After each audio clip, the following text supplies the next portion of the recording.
Well, when I first came here, I think 2012, just a small little university, I don't know, maybe 2,000 students. Now we're 3,600. But you could just see the vision they had. And you look around, you see the first class environment, everything. I don't care where you go, I'm part of Tri. And you just want to be part of that because 99.7% employment rate, that's impressive. So they're doing something right here. And will you continue to be a big part of this university?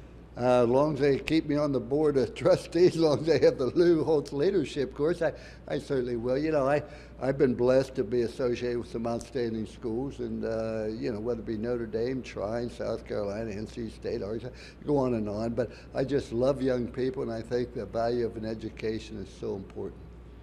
And I can't not interview you without talking about Notre Dame. My first question is, what are your thoughts on Jalen Smith?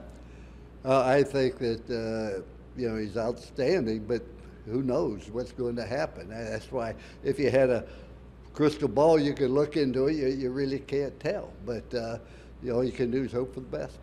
Looking back to the Notre Dame season last year, looking ahead to this year, what do you think their chances are this year? I think this is going to be a great year for Notre Dame. I think, number one, the schedule is much more conducive. I mean, Temple, Massachusetts, Virginia, Wake Forest. That gives you some time to build some confidence.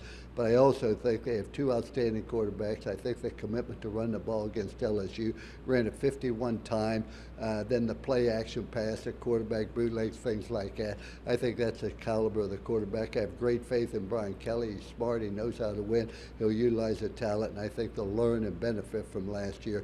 This is going to be a great year for the Irish. Do you think being a former head coach, and this is the last question, by the way, yeah. Being a former head coach, Brian Kelly takes a lot of heat. What are your thoughts on that, and on what job he's doing there at Notre Dame? I think he's doing a good job. The one thing I learned is I took a lot of heat. I mean, I'm going to be buried at Notre Dame because they buried me every Saturday. You know, that idiot finished second in the country.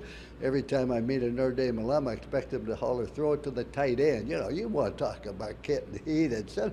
But that's all part of it. But you don't worry about the alumni. You worry about your obligation to the university, to the students, and to the players, and to see that they get an education, give them the best chance they have to be successful, and believe in the university, believe in the future, and get the university players to understand how tremendously important it is to play for Notre Dame. Everybody gets fired up when they play Notre Dame. Nobody should be as inspired to play against Notre Dame as to play for Notre Dame. So nobody ought to be more motivated than us.